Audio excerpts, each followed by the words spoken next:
Morning student. बेटा ये हमारी संस्कृत की जो है ना छठी क्लास में पहली कक्षा है। आज जो हम इस कक्षा में पढ़ेंगे अकारांत पुल्लिंग शब्द। इन शब्दों को आपने इस पाठ को आपने 5वीं कक्षा में पहले ही पढ़ रखा है। अकारांत पुल्लिंग शब्द, स्त्रीलिंग शब्द और नपुंसकलिंग तीनों शब्दों को हमने पहले ही पढ़ाया है। लेकिन बेटा पहले हम लोग की पुनरावृत्ति आवश्यक है। इस वजह से इस पाठ को हमें पहले पढ़ना बहुत ही ज़रूरी है। बेटा आप लोगों को पता है ना कि वैसे पुल्लिंग के शब्द, अकारांत पुल्लिंग शब्द किससे कहते हैं।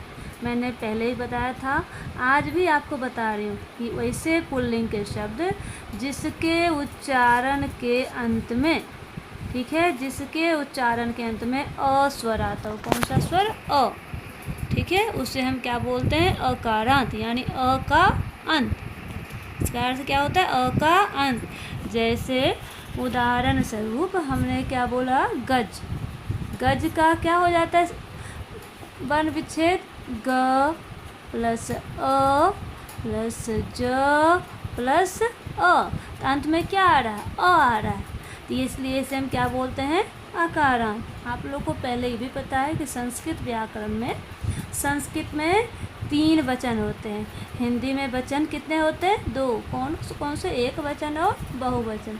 लेकिन हमारे संस्कृत व्याकरण में वचन कितने होते हैं? 3। एक वचनम, द्विवचनम और बहुवचनम। क्यों? क्योंकि इसके शब्द जो होते हैं ये भी कैसे होते हैं? ये भी 3 वचन में ही होते हैं। जैसे कौन से हमारे, वो भी 1 का, 2 का और बहु का। अब हम इसके संज्ञा शब्द, जैसे बालक, बालक का क्या अर्थ होता है? 1 लड़का। बालको क्या अर्थ होता है? 2 लड़के। और बालका, इसका अर्थ क्या होता है? अनेक लड़के। इसी तरह से नर, नर मीन्स क्या होता है? मनुष्य। इसका क्या होता है? नर मीन्स 1 मनुष्य। नरो, इसका द्विवचन। ऐसे कि ये भी आकार जितना भी मैंने लिख रखा है यहाँ पर, बालकः, नरः, शुकः, मयूरः, गजः, सिंहः, अश्वः, ऐसे जितने भी शब्द होंगे सारे अकारांत होते हैं। ये शब्द बालक के जैसे ही इसके शब्द चलें। जैसे अंत में, एक वचन के अंत में अ और विसर्ग, द्विवचन के अंत में औ और बहुवचन में आह, आ और विसर्ग। ठीक है, जैसे नरः, नरो, नराः, शुकः, शुकौ, शुकाः, मयूरः, मयूरो, मयूराः, गजः, गजो, गजाः, सिंहः, सिंहो, सिंहाः, अश्वः, अश्वो, अश्वाः। जब शब्द हमारे तीनों वचन में होंगे तो क्रिया भी हमारे इसके अकॉर्डिंग तीनों वचन में ही होते हैं। क्योंकि हमने क्या पढ़ा था संस्कृत व्याकरण में, जिस पुरुष और जिस वचन का कर्ता होता है उसी पुरुष और उसी वचन की क्रिया भी होती है। तो ये आज हम लोग क्या पढ़ेंगे? अकारांत पुल्लिंग शब्द और प्रथम पुरुष भी साथ में पढ़ेंगे। ठीक है ना? आज इस पाठ में केवल हम अकारांत पुल्लिंग शब्द और प्रथम पुरुष के। अब यहाँ हमें एक चीज़ और ध्यान रखना है। इतना जो अभी मैंने बोला, जितने शब्दों को बालक, नर, शुक, मयूर, गज, सिंह, अश्व, इसके लिए हमें जो है कुछ सर्वनाम शब्द का सीखना पड़ेगा। ठीक है ना? इसी तरह से हमने आपको सर्वनाम शब्द भी 5वीं कक्षा में पढ़ाया था, जिसका एक मैंने आपको पढ़ाया था तत् सर्वनाम शब्द। तत् मीन्स क्या होता है? वह। तत् का क्या अर्थ होता है? वह। तो वह शब्द जो है हम पुल्लिंग के लिए भी प्रयोग करते हैं, स्त्रीलिंग के लिए भी करते हैं और नपुंसकलिंग के लिए भी करते हैं। इस पाठ में हमें केवल पुल्लिंग को पढ़ना है, इसलिए मैंने केवल वही लिख रखा है आपको समझाने के लिए। तत् शब्द का जो पुल्लिंग होता है एक वचन में सह, ठीक है, सह मीन्स वह, यानी किसी पुल्लिंग एक के लिए सह का प्रयोग। जैसे हमने क्या बोला? वह लड़का, तो सह बालकः। बालक के लिए सर्वनाम शब्द क्या आ जाएगा? सह। हमने क्या बोला? वे 2 लड़के, तो क्या आ जाएगा? तो बालको, वे 2 लड़के। ठीक है, क्या बोला? वे सब लड़के, ते बालका, तो यहाँ इसके स्थान पर ते, बालकः के स्थान पर सह, बालकों के स्थान पर तो और बालका के स्थान पर ते। ठीक है, इसी तरह जितने भी हमारे शब्द हैं संज्ञा शब्द, उसके स्थान पर इसी तरह से सह, तो, ते को ही हम लोग पढ़ेंगे, वहीं पर उसका प्रयोग लिखेंगे। इसी तरह से हमने पिछली कक्षा में इदम भी पढ़ा था। इदम का अर्थ क्या होता है? यह। यह भी हमें तीनों पुरुष और तीनों वचनों के साथ, तीनों पुरुष नहीं, प्रथम पुरुष में ही हमने क्या पढ़ा था? यानी कि पुल्लिंग और स्त्रीलिंग के लिए और नपुंसक लिंग के लिए इसका यूज होता है। लेकिन अभी हम केवल पुल्लिंग के लिए लिखे पढ़ेंगे, इसलिए मैंने पुल्लिंग का लिख रखा है। इदम, इदम का पुल्लिंग में एक के लिए जब प्रयोग करेंगे तो अयम, दो के लिए करेंगे इमो, बहुत सारे के लिए करेंगे इमे। जैसे यह लड़का अयम बालकः, ये दो लड़के इमो बालको, ये सब लड़के इमे बालका। ठीक है, इसलिए ध्यान रखना है।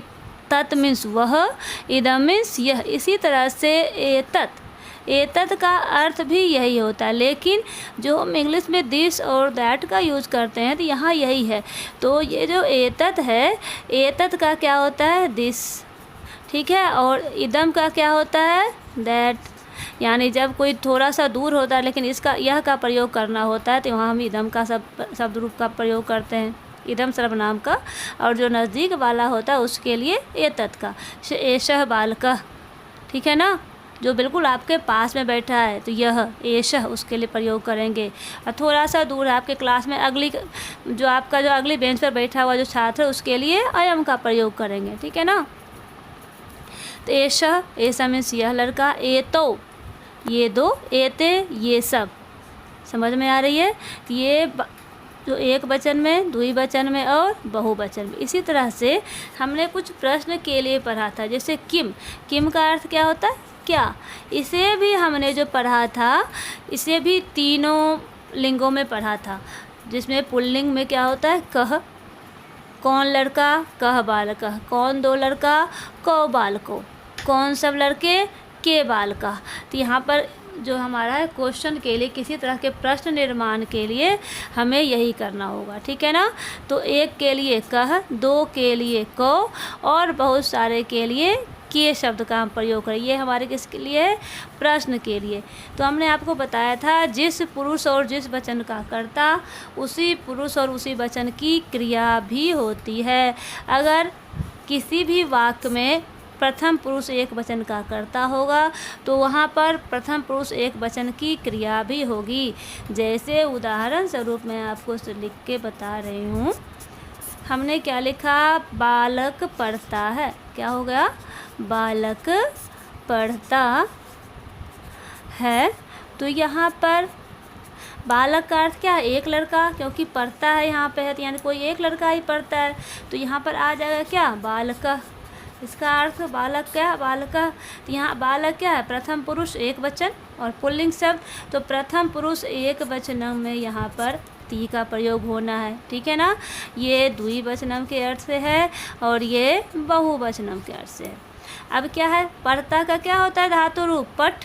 तो पठ के साथ हमने ती लगा दिया तो यहाँ से हलंत खत्म हो जाता है, तो पठती। यानी जिस पुरुष और जिस वचन का कर्ता उसी पुरुष और उसी वचन की क्रिया का भी प्रयोग करेंगे। ठीक है, इसी तरह से क्या बन जाएगा, बाल, दो लड़के पढ़ते हैं तो बालको पठतः, धातु प्लस्तः। बहुत सारे लड़के पढ़ते हैं तो बालकाः पठन्ति। चलिए इस पाठ को अब हम लोग अपने जो हमारे जो बुक हैं उसके आधार पर भी एक बार समझ लें, जिससे हमें कोई भी कठिनाई नहीं होगी। ठीक है, देखिए यहाँ पर क्या है, हमारा सबसे पहला शब्द यहाँ पर बालकः अस्ति। क्या लिखा है, बालकः अस्ति, यानी बालक, एक बालक है, अस्ति मीन्स है, तो एक बालक है। सह नमति, यहाँ देखिए बालका की जगह सह सर्वनाम का प्रयोग।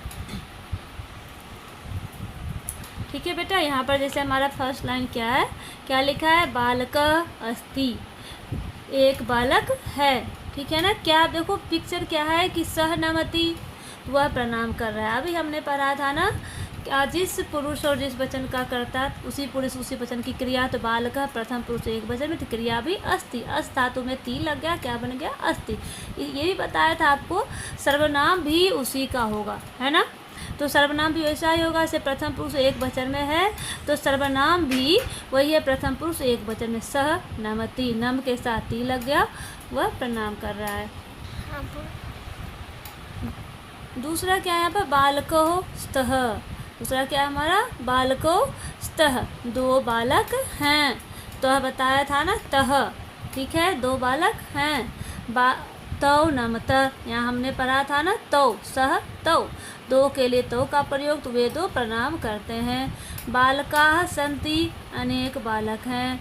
ते नमन्ति, वे सब प्रणाम करते हैं। इसी तरह से हमारा आगे का क्या सेंटेंस है इसमें, देखो छात्राः पठन्ति, अनेक छात्र पढ़ते हैं।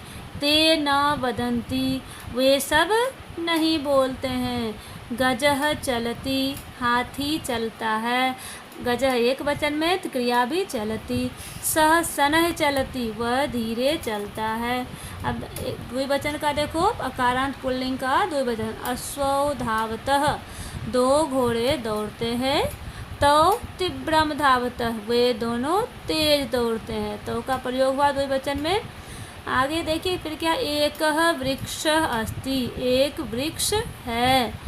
इस सेंटेंस में हम प्रथम पुरुष एक वचन और बहुवचन को पढ़ेंगे, ठीक है। तत्र के गर्जन्ति, देखिए क्वेश्चन भी हो रहा है, वहाँ कौन गरज रहे हैं, ठीक है ना। बहुवचन में के लिखा हुआ यहाँ पे, कह कौ के, क्योंकि अब किसके लिए किया आया, सिंहा के। तत्र सिंहा गर्जन्ति, क्योंकि आप चित्र में भी देख रहे हैं ना, यहाँ पर 2 से अधिक 3 सिंह हैं, वहाँ सिंह गरज रहे हैं। अब देखिए प्रश्नवाचक हम लोग पढ़ेंगे, क्या है, अत्र तौ कौ स्तः, यहाँ वे दो कौन हैं।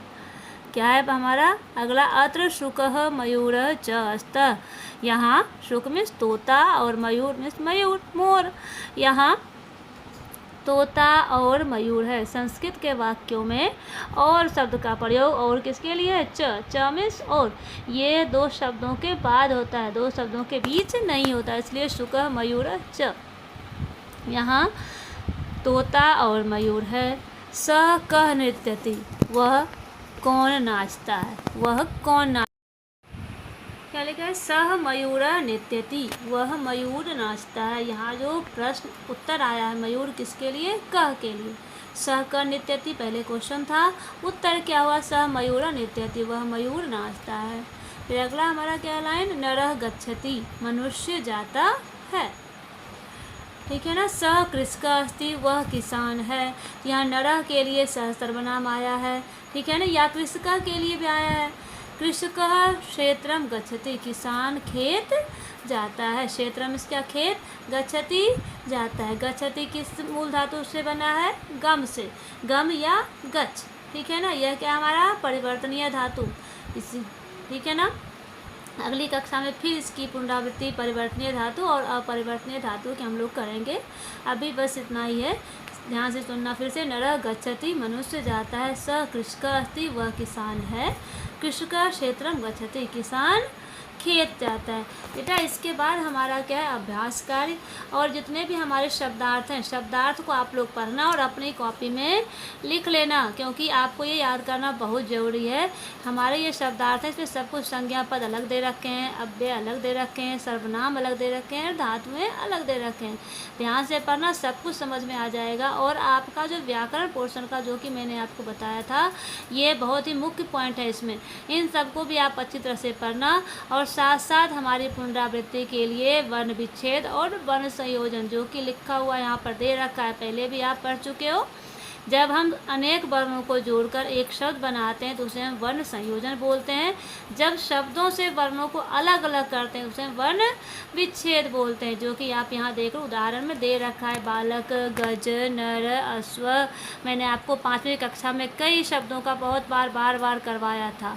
आप एक बार पुनरावृत्ति जरूर करना, साथ साथ इसे जितने भी व्याकरणिक जो हमारे ये नोट हैं इसको पढ़ना, ठीक है ना। अगली कक्षा में बेटा मैं आप लोग को जो है ना इसके अभ्यास कार्य भी करवा दूंगी, लेकिन पहले आप कोशिश करना इसे करने की, ठीक है ना। अगर आप कोशिश नहीं करोगे तो फिर मैं नहीं करवा पाऊंगी, मुझे क्या पता चलेगा आपने कितना समझा क्या नहीं समझा। कोशिश करोगे तभी मैं करवा पाऊंगी, ठीक है ना।